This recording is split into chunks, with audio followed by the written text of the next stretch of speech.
Hey guys. Bill, how has West Virginia changed since the first meeting? Gary, I think, well, they're playing smaller, they lose a talented big and like they did. And I think their team actually got better. They're putting more shooters on the court. They're playing faster offensively. They're definitely pressuring more than what they did when they were playing two bigs. So they look more like the West Virginia that we've seen the last several years than what I thought they looked like, just because of the lineups they had out there the first time we played them. Hey, Coach, did you see the videos of the Defend KU rally going on outside Allen Fieldhouse during the Kansas State game, and what were your thoughts?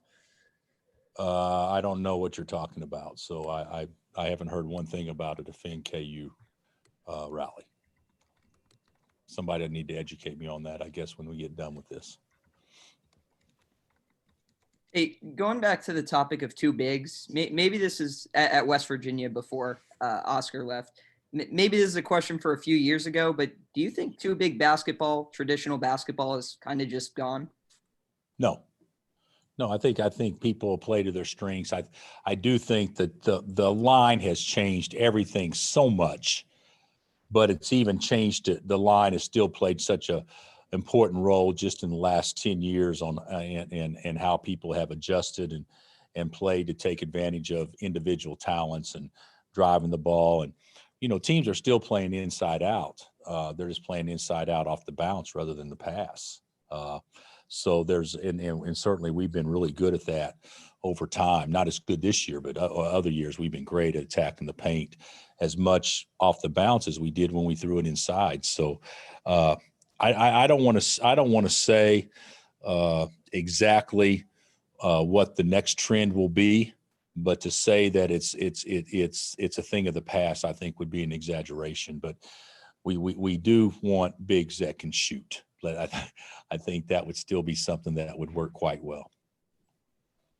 Hey, when you first got Ochai, did you envision or believe that he could become the shooter that he has become? Did you see that in him early? You know what? I probably did, but I thought that there's some things mechanically that he had to do to change a little bit. He used to have a real, if you broke it down, he had a very, very subtle, real quick pause at the top, which made it a two-piece shot instead of a one-piece shot. And he corrected that this summer. And his shot is as tight and compact as just about anybody we've had. So he's really worked hard on it, gotten his release quicker, and has become a very, very, very good shooter. I think the best shooter we've had here of recent memory would be Svi, but he's becoming I don't want to say pure, but he's getting closer to pure all the time. Hey, Coach, could you discuss the importance of playing through the bigs? Obviously, what kind of role McCormick has been playing as of late? Well, obviously, with most teams, you're going to have at least one big you have to defend. And certainly with West Virginia, that's definitely the case with Culver. So, to me, if you look at David's role, you could look at it on that end first. And I believe he's become a better ball screen defender and a much better defender in general. I'd like to see him rebound the ball defensively better.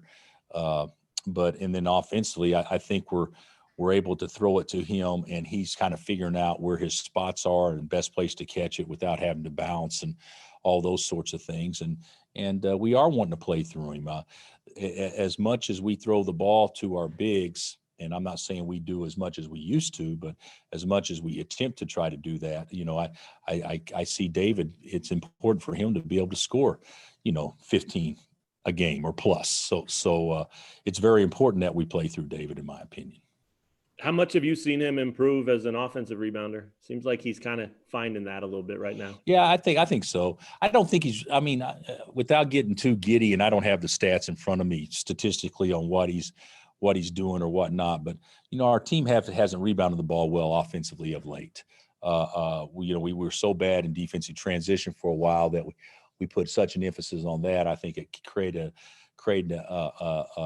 and a situation where guys are more worried about getting back than they are crashing. So that shouldn't necessarily impact David as much as it would the guards, but certainly maybe it has a little bit. And we got to be able to do both.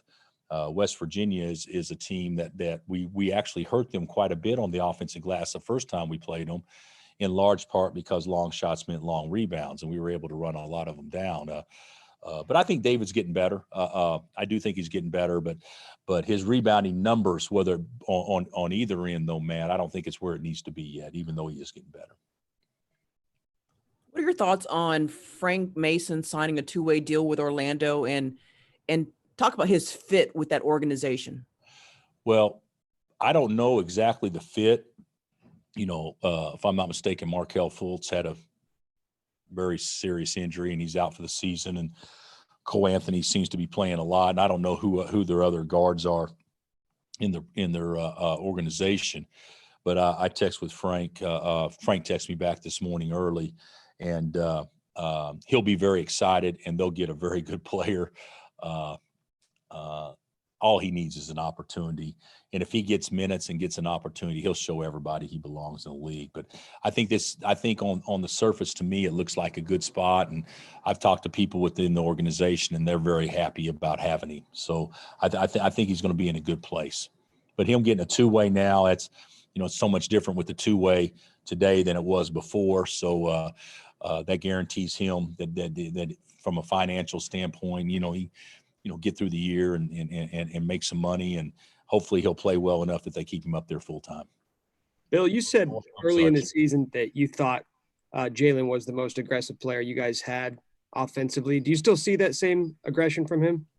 I probably do. I do think he's the most aggressive as far as, if you're looking at shooting the ball, driving the ball, making plays, getting downhill. I do think he's probably the most aggressive. If Bryce was out there, I think you can maybe make a case for Bryce if he got the same number of minutes and opportunities. But I don't think that Jalen has played as well as what he was earlier, but I thought he played aggressively and played better against K-State. So I'm looking, I'm looking for him to have a great, stretch run, so to speak. He's still just a freshman. You can't expect freshmen to be great each and every game. And of course, people scout and they start to kind of figure guys out, and you got to kind of adjust. And he's in that adjustment process. But I do think I would still consider him probably the most aggressive guy we got. Yeah, back when you guys first played West Virginia, you guys were able to knock down the three ball a lot as well throughout the night. With West Virginia now going to that four guards around one with Oscar Tshiebwe, do you think that'll be the key going forward? No, I don't. West Virginia, the vast majority of the second half and into the first half played zone, and in the zone is when we got up a lot of threes. Sure. I think we were like 16 to 35 or 36, something like that. So that's an awful lot for our teams to shoot. But they were there in large part because they're zone, and they're not going to play as much zone. And if they do play zone, I guarantee they're going to get the shooters. So I don't see that. I mean, it's always important to make shots regardless of who you're playing or where or styles. But I don't see us getting that same number of opportunities from behind the arc this game. Hey, Coach, what's the greatest piece of coaching or life advice you've ever received? That's kind of off the I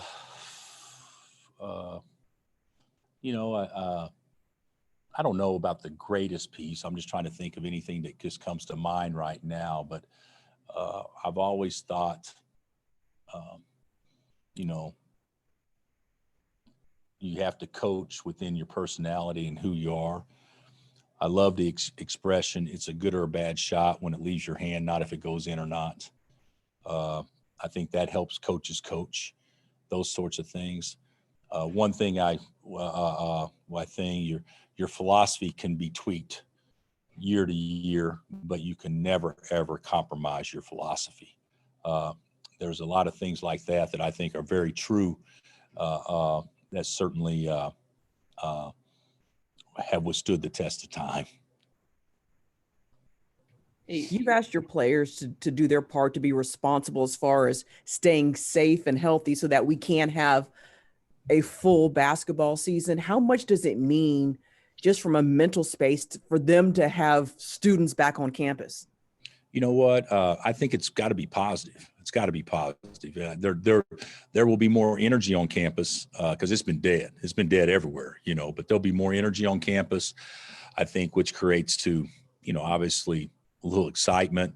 I still think it's, here's all these people on campus, but we still don't want you to hang out with them type attitude, which will make it hard. But I do think, 6 months is a long time to basically put yourself in a bubble. And we've asked these guys to do that. And for the most part they have.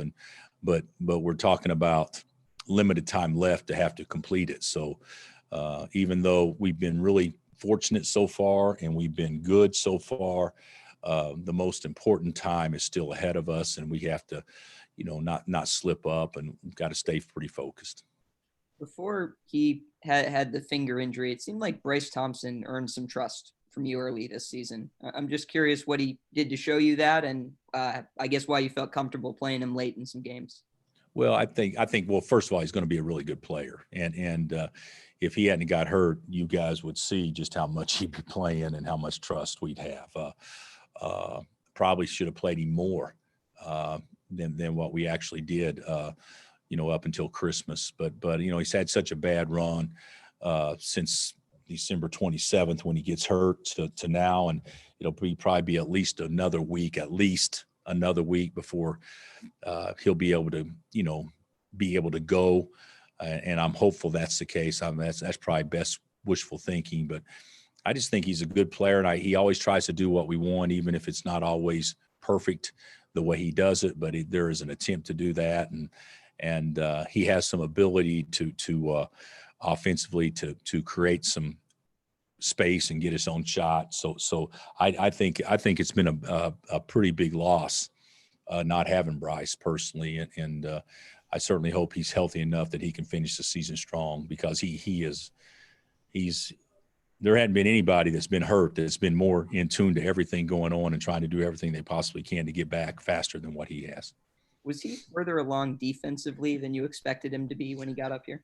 I don't know. I don't know. I thought he was a pretty good defender. I thought he'd be a pretty good defender before he got here. But that may be a stretch to say further along, but he was definitely right on pace where we hoped he would be. Can he shoot yet on his own? No. He's we're hopeful, Gary, that we can get the release on him sometime early next week, where he can go back to doing things full speed. I don't think there's any problems with the fear of re-injuring it or anything like that. I think the problem is that he still doesn't have full range of motion. Hey, Coach. Last night, 5 ranked teams fell to their opponents, one being OSU losing to TCU.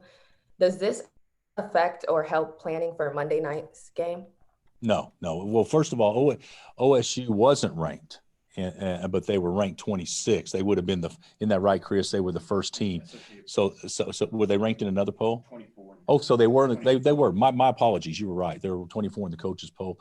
So my apologies. So no, that didn't change anything. I mean, at all. It wouldn't change anything if a team was ranked, not ranked, any of that stuff.